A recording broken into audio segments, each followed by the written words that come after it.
जय श्री राम। तो भक्तों, जो साधु संतों की सेवा करता है, जो गुरुजनों की सेवा करता है, जो सेवा के लिए अपने हाथ बढ़ाता है, उन्हें भगवान की प्राप्ति हो जाती है। अब आप छोटी सी एक कथा सुनिए। हम आपको एक छोटी सी कथा सुनाते हैं। एक चोर था जिसका नाम था विप्र हरपाल। उसने साधुओं की सेवा की तो उसे देखिए कैसे भगवान मिल गए। एक चोर था विप्र हरपाल, बहुत बड़ा चोर था। रास्ते में एक जंगल था, उसके किनारे एक बांके बिहारी जी का मंदिर था। तो जो भी वहां से उस रास्ते से निकलता था वो विप्र हरपाल चोर उसे लूट लेता था। अब एक दिन क्या हुआ कि उस चोर के यहाँ, विप्र हरपाल के यहाँ कुछ साधु संत आ गए। अब उसकी धर्म पत्नी और वह चोर था विप्र हरपाल थे। अब उनके घर में कुछ खाने के लिए नहीं था और उनके यहाँ साधु संत आ गए। अगर साधु संत आए तो उन्हें कहीं से भी व्यवस्था करके उन्हें भोजन अवश्य करवाना चाहिए। उन्हें खाली हाथ निराश नहीं भेजना चाहिए। हम कह रहे हैं तुम कहीं से भी व्यवस्था करो, परंतु उनको भोजन करवाओ तो तुम्हें बहुत पुण्य मिलेगा और तुम्हारे पास दुगना आएगा जितना तुम उन्हें खिलाओगे। तो उसके घर एक दिन साधु संत आ गए। अब उसकी धर्म पत्नी ने कहा, स्वामी जी घर में तो कुछ है नहीं है, कैसे साधु सेवा करें। तो विप्र हरपाल बोले कि आप साधु संतों को बैठा लिए, थोड़ी मनोरंजन कीजिए, बातें कीजिए, जब तक हम देखते हैं कोई व्यवस्था बाहर। अब विप्र हरपाल बाहर व्यवस्था के लिए चले गए देखने के लिए। अब भगवान तो ऊपर बैठे सब देखते हैं भक्तों। अब भगवान ने देखा कि हमारा भक्त तो आज बड़े संकट में है, कहीं उसकी साधु सेवा टूट ना जाए। भगवान को तो भक्त की पूरी चिंता रहती है। तो भगवान बोले कि हमारा भक्त आज बड़ी संकट में है, आज अगर उसकी साधु सेवा टूट गई तो बड़ा पाप लगेगा। तो विप्र हरपाल उसी रास्ते में बैठा था और देख रहा था कोई आ जाए तो हम उसे लूट लें और आज उसका धन लूट कर साधु सेवा में लगा दें और साधुओं को भोजन पवाकर अपना जीवन सार्थक बना लें। तो विप्र हरपाल तो देख ही रहा था, अपनी नजरें टुक टुक लगाए कि कौन जल्दी आ जाए, कोई अच्छा राजा धनवान आ जाए जिसे हम लूट लें और हमारी साधु सेवा आज पूरी हो जाए, आज साधु हमारे घर से निराश ना जाए। अब भगवान को लगा कि कुछ ना कुछ करना पड़ेगा, वरना आज इसकी साधु सेवा भंग हो जाएगी और ये बेचारा बड़ा दुखी होगा। तो भगवान ने क्या किया, भगवान श्री कृष्ण ने रुक्मणी मैया से कहा, माता आप बैठो, हम थोड़ा आते हैं, हमें काम आ गया। तो रुक्मणी मैया बोली, स्वामी आप कहाँ जा रहे। बोली, आज हमें एक भक्त की रक्षा करने जाना, आज उस भक्त को हमारी बहुत ज़रूरत है। तो रुक्मणी मैया बोली कि स्वामी आप बस अकेले जाएंगे क्या, हमें नहीं ले जाएंगे। तो ठाकुर जी बोले, ठीक है आप भी चलो साथ में।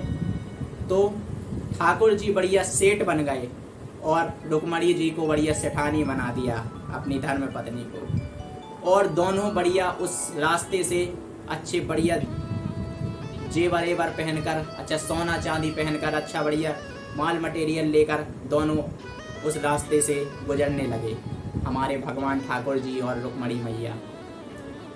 भगवान तो उसको पास सहायता के लिए जा रहे थे, तो हमारे ठाकुर जी और रुक्मणी मैया दोनों उस रास्ते से अच्छे सेठ और सेठानी बनकर आए। अब विप्र हरपाल ने देखा कि वाह धन्यवाद भगवान, एक अच्छे सेठ और सेठनी आ रही है, चलो आज इन्हें ही लूट लिया जाए। तो भगवान और रुक्मणी मैया आई। भगवान ने कहा, भैया क्या आगे वो गांव में मंदिर पड़ता है, यहीं से जाना पड़ता है। विप्र हरपाल बोला, जी जी यहीं से जाना पड़ता है। अब उसे क्या पता कि ये भगवान है, लेकिन भगवान को तो सब पता। तो भगवान बोले, भैया हमें तुम उस मंदिर तक पहुंचा दोगे। विप्र हरपाल बोला, जी जी जी पहुंचा देंगे। तो भगवान बोले चलो। अब विप्र हरपाल आगे आगे, भगवान पीछे पीछे। देखो तो तुम भगवान अपने भक्त के लिए कुछ भी कर सकते हैं। भक्त आगे आगे चल रहा, भगवान उसके पीछे पीछे चल रहे। यही भक्त और भगवान का प्रेम होता है। तो अब विप्र हरपाल आगे आगे और हमारे ठाकुर जी और रुक्मणी मैया पीछे पीछे भक्त के। अब थोड़ी ही दूर चले, थोड़ा घना जंगल आया, तो ठाकुर जी बोले विप्र हरपाल से कि यहाँ पर हमने सुना कोई विप्र हरपाल नाम का चोर रहता है, हमें भाई उससे बहुत डर लगता है, वो कहीं आके ठग ना ले। तो विप्र हरपाल ने कहा अभी रुक जा, अभी मौका नहीं है लूटने का। बोला नहीं नहीं नहीं सेठ जी, कोई दिक्कत नहीं है, हम तो आपके साथ चल रहे, आएगा तो हम इसीलिए तो आगे चल रहे हैं जिसमें वो आए तो हम उससे लड़ सके। अब भगवान तो सब जानते हैं प्रिय भक्तों, परंतु भगवान अपने भक्त की आज से भक्त की रक्षा करने के लिए भगवान ही तो आए हैं। तो अब विप्र हरपाल थोड़ी आगे गया, भगवान पीछे पीछे। तो विप्र हरपाल ने डंडा तो वो लिए ही रहता था, उसने अच्छी तेज जमीन में मारा और भगवान से कहने लगा कि वो विप्र हरपाल हम ही हैं जिससे तुम डर रहे हो। अब आज तो हम तुम्हें लूट लेंगे, जितना तुम जिस सोना चांदी पहने हो, जितनी तुम्हारी रुक्मणी मैये, जितनी तुम्हारी धर्मपत्नी सोना चांदी पहने हैं, वो सब हमें आज चाहिए। तो भगवान कपने लगे। भगवान बोले अरे भैया भैया आप ही हैं विप्र हरपाल। भगवान देखो भक्त के सामने कपने लगे। जो जगत के पालनहार हैं, जो सबके करना निधान है, जो जगत को चलाते हैं, जिनसे सब कोई डरता है, आज भगवान भक्त के सामने स्वयं कप रहे हैं। स्वयं देखिए कैसे डरे हुए खड़े हैं। तो विप्र हरपाल ने कहा जल्दी से अपना ये सारा सोना चांदी जितना भी पैसा वगैरह लिए हो सब हमें दे दो। तो भगवान बोले कि हाँ हाँ भैया तुम ये ले लो, बस हमें छोड़ दो, हमें मारना मत। रुक्मणी जी बोली कि हम अपना सोना चांदी नहीं देंगे स्वामी जी से। तो ठाकुर जी बोले रुक्मणी मैया से कि आप सब दे दीजिए, अभी जिंदा रहेंगे तो हम आपको और दिला देंगे।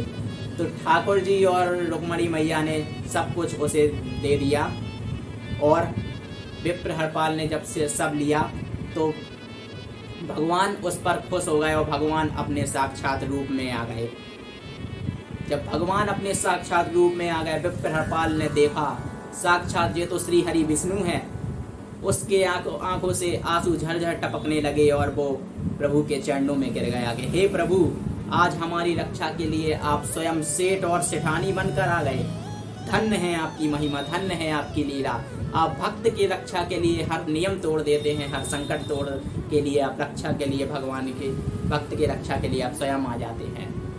जो तो भगवान देखो उस भक्त के लिए स्वयं लुटने चले आए। तो ये होती है भगवान। उस चोर की निष्ठा क्या थी कि उसे साधु सेवा करनी है। उसने चोरी वो कर रहा था तो वो अपने निज जीवन के लिए नहीं, वो साधु सेवा में वो धन लगाना चाहता है, तो उसे भगवत प्राप्ति हो गई। तो जो साधु सेवा करता है, जो गुरुजनों की सेवा करता है, उसे भगवत प्राप्ति हो जाती है। तो हमारे भगवान भी ऐसे हैं कि भक्त के लिए वो स्वयं लौटने चले आए और फिर भगवान ने उसे सोना चांदी पैसे दिए, फिर जाकर उसने साधु सेवा की तो उसे भगवत प्राप्ति हो गई। जय श्री कृष्ण।